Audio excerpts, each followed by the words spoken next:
दोस्तों, जय हिंद, जय भारत। स्वागत है आप सबका आज के इस खास एपिसोड में।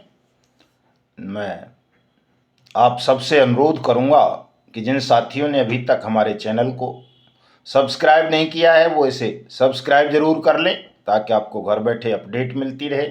मेरे इस वीडियो संदेश को ज़्यादा से ज़्यादा शेयर कर दें, ताकि देश के 42 करोड़ ठगी पीड़ित जमाकर्ता परिवारों को उनके भुगतान की सरल विधि प्राप्त हो सके। और साथ साथ लाइक और कमेंट भी ज़रूर कर दें दोस्तों। तो जैसा कि आप सबको पता है, कल हमारा गणतंत्र दिवस 26 जनवरी का पर्व है, राष्ट्रीय पर्व है। गणतंत्र दिवस की पूर्व संध्या पर मैं आप सबको बहुत बहुत शुभकामनाएं और बधाई प्रेषित करता हूं। साथ में उम्मीद करता हूं कि हम एक गणतंत्र में रहते हैं, लोकतंत्र में रहते हैं, तो हमारे देश की लोकतांत्रिक सरकार, हमारे लोकतंत्र के मंदिर संसद द्वारा सर्वसम्मति से बनाए गए अनियमित जमा योजनाएं पाबंदी अधिनियम 2019 को देश भर में समुचित रूप से लागू करके देश के 42 करोड़ ठगी पीड़ित जमाकर्ता परिवार और निवेशकों को उनके भुगतान की गारंटी का अधिकार प्रदान करेगी। दोस्तों,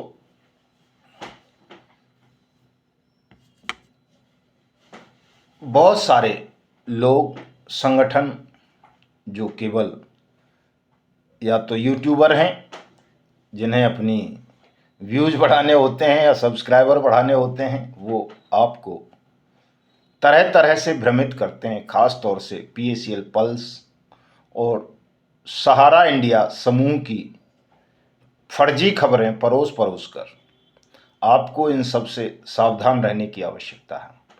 अभी कई दिनों से एक खबर चल रही है दोस्तों कि सहारा इंडिया को भारत सरकार बैंकिंग लाइसेंस देने जा रही है और सहारा इंडिया के सभी ऑफिस खुल जाएंगे, वहाँ से भुगतान होगा। दोस्तों, ये खबर बिल्कुल फर्जी है, बकवास है, झूठी है।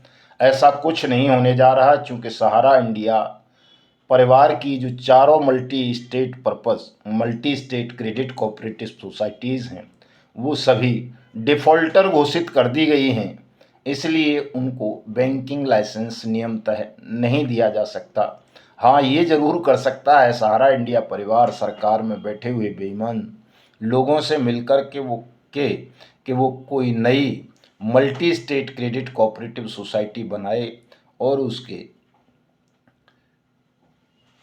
जैसा कि वो हमेशा करता रहता है, फर्जी निवेशक तैयार करना, फर्जी एजेंट तैयार करना, उस तरह का फर्जीवाड़ा करके कोई नया कारोबार शुरू कर दे पुनर्निवेश का, और आपको फिर झांसा देकर एक बार मूर्ख बना दे। तो सावधान रहने की आवश्यकता है आपको, ऐसे यूट्यूबर्स से भी, ऐसे नेताओं से भी जो इस तरह की अफवाह फैला रहे हैं कि सहारा इंडिया को बैंकिंग लाइसेंस देने का मन देश के सहकारिता मंत्री ने बना लिया है। ये फर्जी खबर है।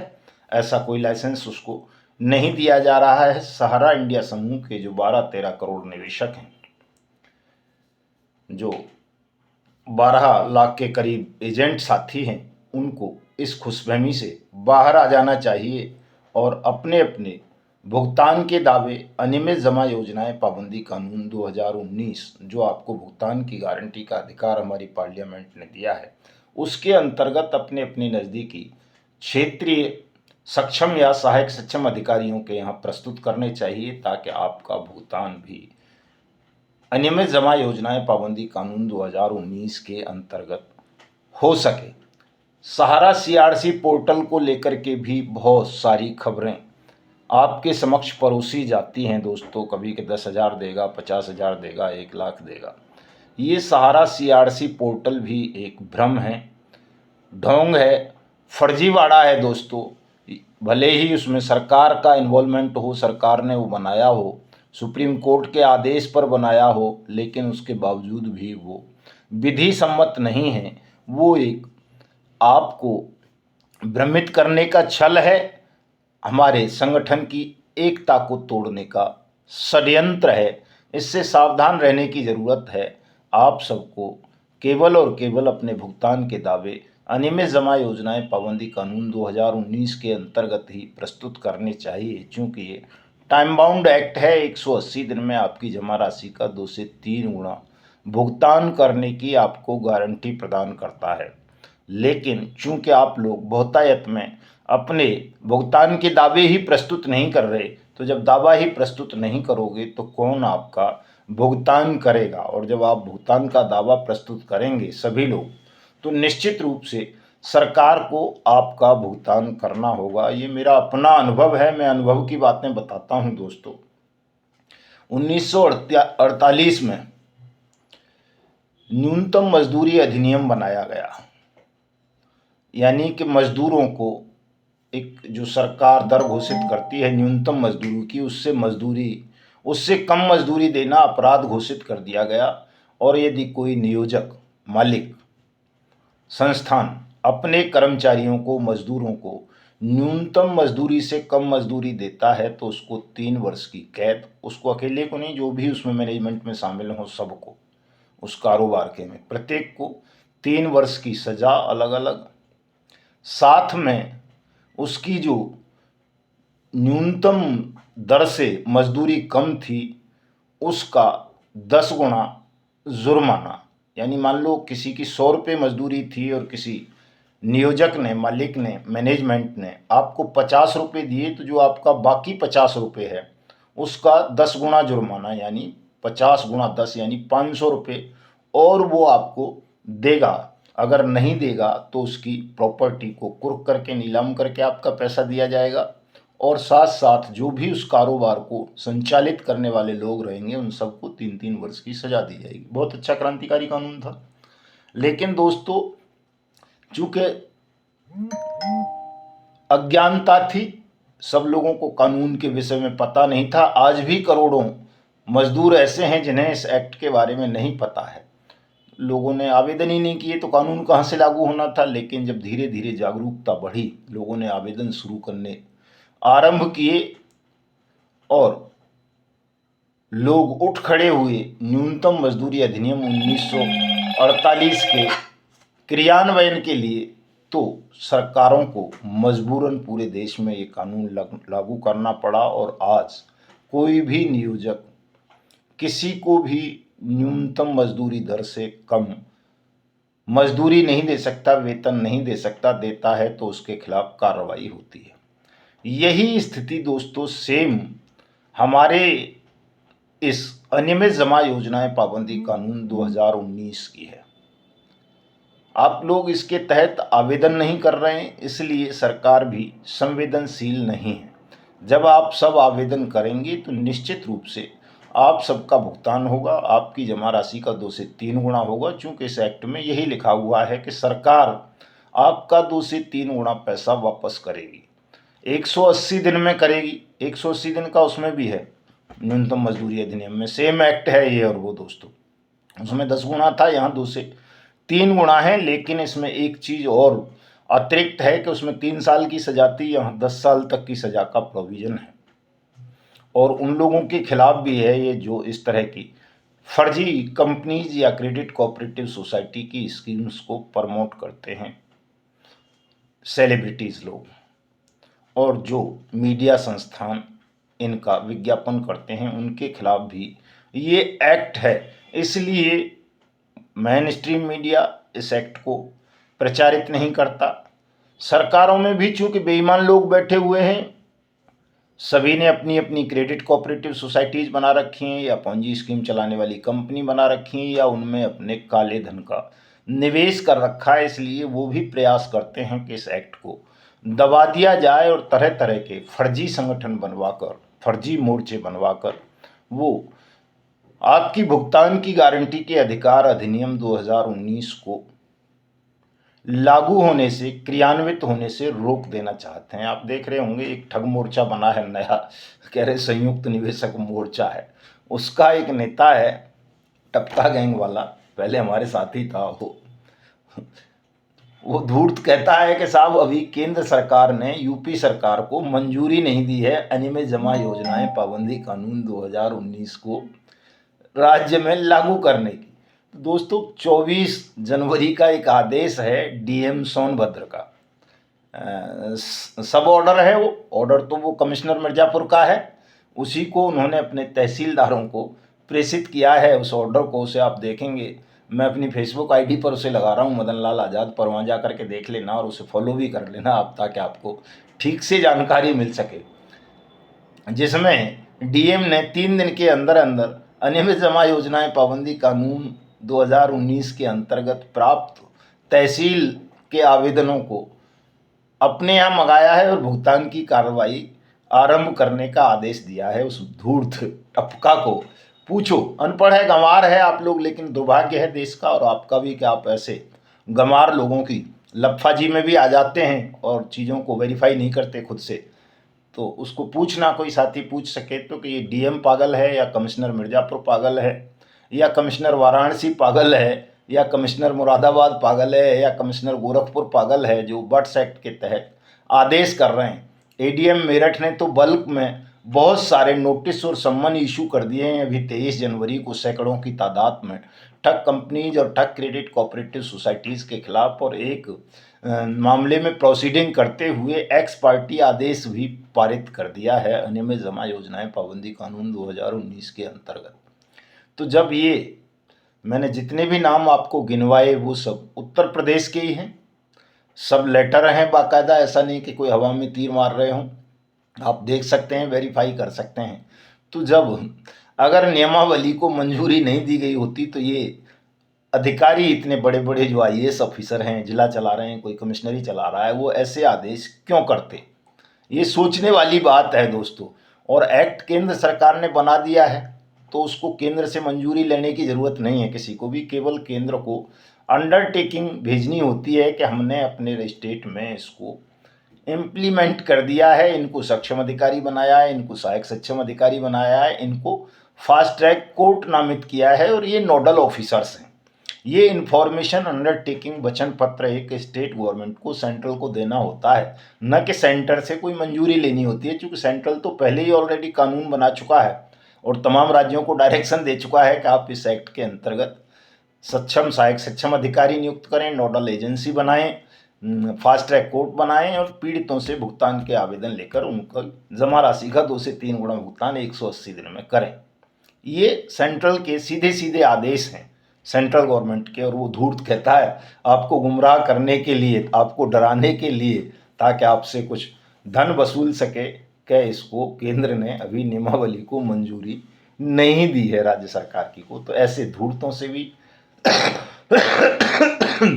सावधान रहने की ज़रूरत है। और जो ये आपको एजेंट सुरक्षा के नाम पर ठग मंडली गुमराह कर रही है और कोई क्रिप्टो करेंसी का धंधा कर रहा है, कोई कुछ और बेच रहा है, कोई गिव एंड टेक का बेच रहा है फॉर्मूला, कोई उन्नति का, इन सब से भी आपको सावधान रहने की ज़रूरत है दोस्तों। इनका बहिष्कार करो। अगर आप सावधान नहीं रहोगे तो निश्चित रूप से धोखा खाओगे, इस लड़ाई को और लंबा खींच दोगे। चूँकि इस समय जब देश की सरकार ने, राज्यों की सरकारों ने अनियमित जमा योजनाएं पाबंदी कानून 2019 पर गंभीरतापूर्वक काम करना आरंभ कर दिया है, सब इसको इम्प्लीमेंट कर रहे हैं और देश के ठगी पीड़ितों को भुगतान की गारंटी का अधिकार दे रहे हैं, तो ये जो ठगों के दलाल हैं, जिन लोगों को आपसे अपनी रोजी रोटी चलानी थी, वो तमाम लोग एकजुट होकर आजकल बर्ड्स एक्ट की खिलाफत कर रहे हैं। तो ऐसे में हमारे संगठन ठगी पीड़ित जमाकर्ता परिवार के लोगों को और देश के तमाम निवेशकों को,